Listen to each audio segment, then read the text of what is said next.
Assalamualaikum dan hai guys. Pernah tak korang ada masalah nak reverse tapi kereta tak ada reverse sensor? Terutamanya kereta-kereta lama lah. Ataupun reverse sensor ada tapi dah rosak pula. Tengok macam kereta saya ni habis cala sebab dah terlanggar lah. Tak apa. Apa-apa pun, jom kita tengok cara pasang reverse sensor.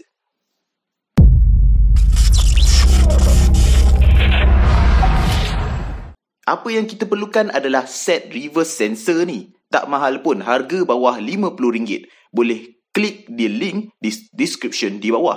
Saya beli satu set terus sebab kereta ni memang tak ada reverse sensor lah. Kalau kereta yang dah ada reverse sensor tapi dah rosak, korang kena check dulu mana yang rosak tu. Jadi, boleh belilah part yang rosak saja. Tapi video kali ni saya nak tunjukkan cara pemasangan satu set lah. Untuk troubleshoot, mungkin saya akan buat video yang akan datang. Actually, dia ada banyak brand dan harga bergantung pada jenis yang korang nak. Jadi, sebelum nak pasang tu, kita nak tengok dululah apa yang ada dalam kotak ni. So, dalam ni ada setnya.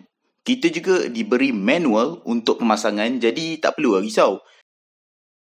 Okey, kita beralih pada manual pula. Untuk pemasangan, mudah saja. Untuk power cable dia tu, kita akan connect pada lampu reverse. Jadi, bila masuk gear, lampu reverse akan menyala, betul tak? Jadi, dia akan trigger sensor tu untuk hidup dan dia akan berfungsi lah bila kita reverse dan akan menghasilkan bunyi supaya kita dapat tahu berapa jarak yang kita ada lagi untuk kita reverse. Jadi, step pertama, kita kena pastikan mana lampu reverse kereta kita. Pastikan kita kenal wire live dia lah. Sebab wire live yang kita akan connect dengan live reverse sensor. Untuk grounding, boleh connect pada body kereta saja. Aduh, kotor lah pula. Pakai glove jap.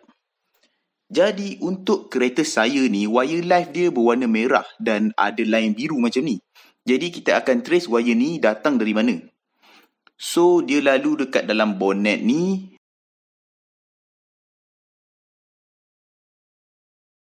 Lepas tu, dia lalu kat bawah ni. Jadi, selepas diteliti, kawasan paling mudah untuk kita tapkan reverse wire ni adalah dekat sini. Jadi, sini memang wire dia color pun sama. Jadi, bila kita dah tahu kat mana, senanglah kita nak budget. Wire ni nak lalu mana and position untuk control box pun kita tahu kat mana kita nak letak. Step seterusnya, kita dah boleh pasang sensor dekat bumper. Jadi, kat manual ni ada tunjuk cara dia. Korang just follow je lah measurement dia. Tapi, macam mana pula nak adjust kasih semua sama kan? Cara dia macam ni. Mula-mula, kita ambil dulu jarak antara jalan dengan bumper. Kalau ikut manual, lingkungan 50 cm hingga 60 cm. Kalau saya ambil dalam 52 macam tu lah. Lepas tu, tandakan dengan selotip. Kemudian, kita akan ambil jarak dari bawah bumper ke marking yang kita buat tu. Jadi jarak yang kita dapat tu kita akan transferkan dekat bahagian kiri pula. Jarak dari bawah bumper saya ambil dari line yang lekuk yang bawah tu sampai ke marking tip.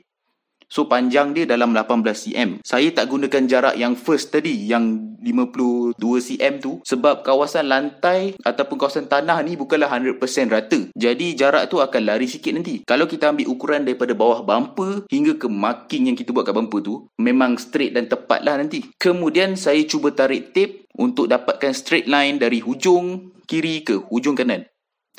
Tapi guys, malangnya tak dapat straight. Jadi saya kena tambah satu lagi marking dekat bahagian tengah ni.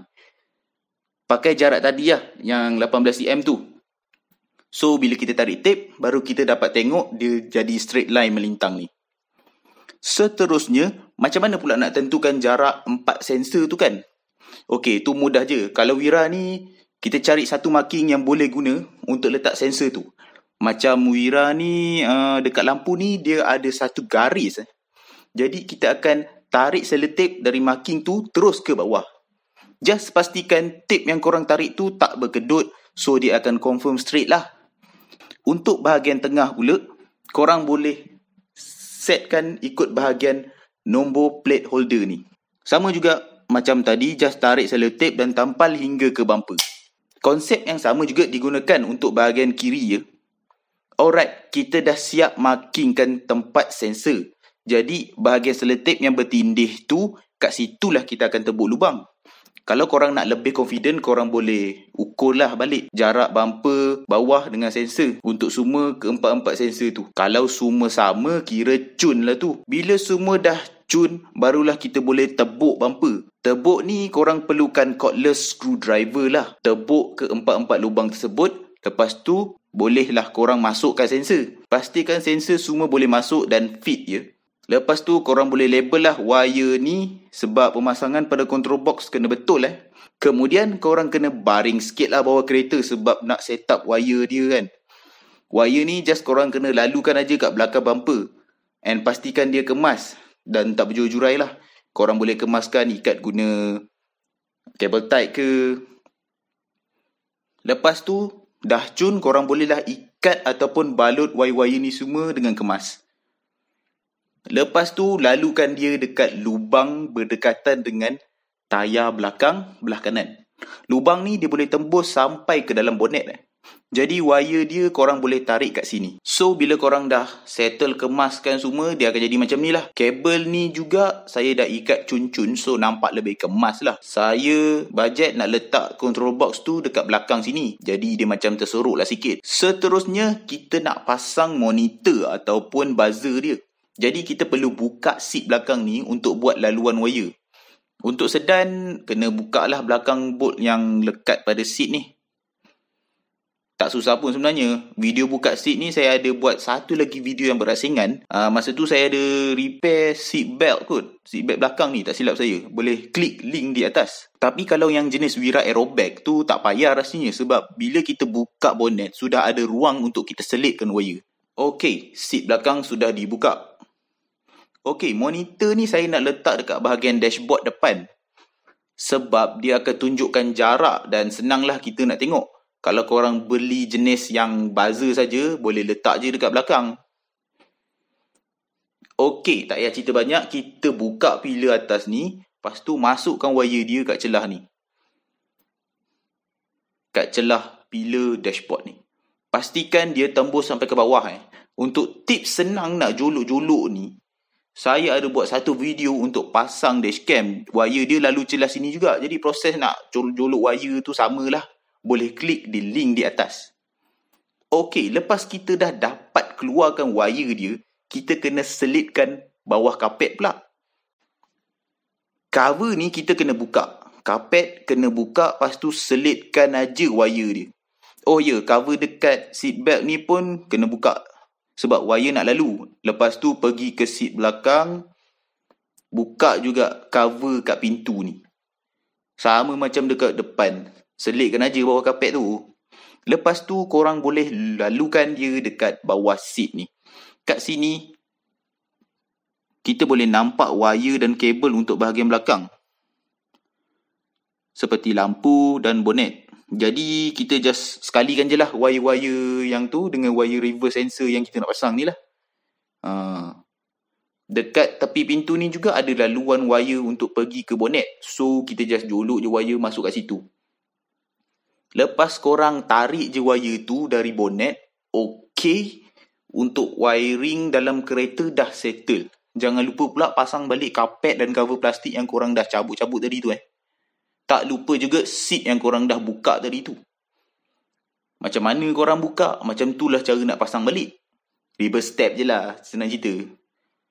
Baiklah, lepas tu, wire yang kita dah tarik tadi, kita akan pasang pada controller.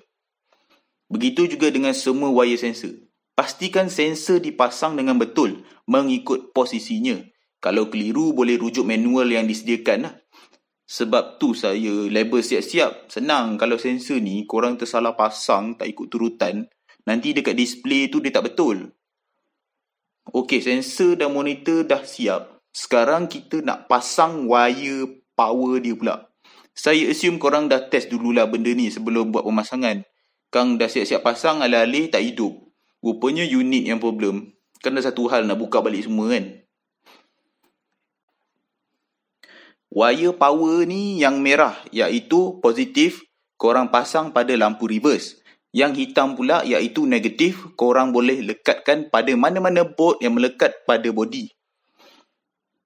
Kan awal-awal tadi kita dah trace kan wire dia. So kita dah tahulah dekat sini.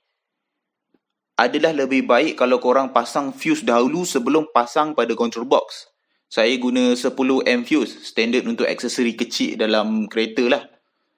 Dan saya juga sarankan korang untuk gunakan T-connector yang macam ni. Dia lebih selamat lah dari kita main potong-potong wire.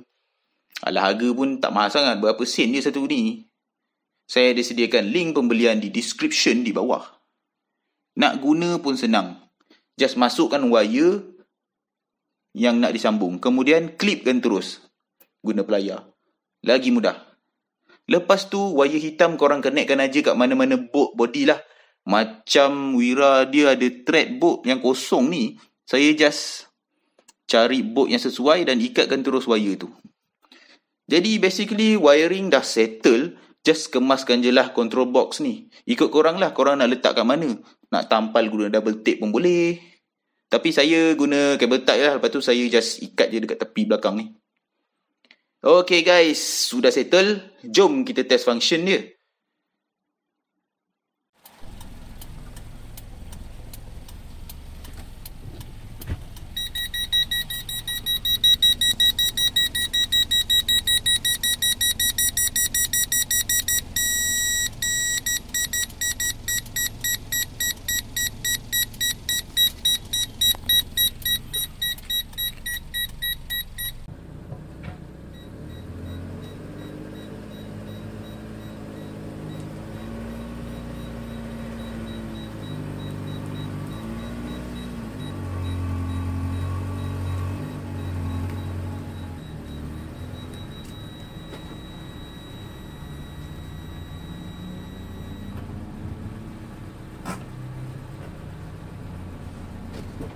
Okey, kita lihat kan di sini dia ada bagi jarak dalam 1 jengkal macam itulah sebelum amaran terakhir berbunyi.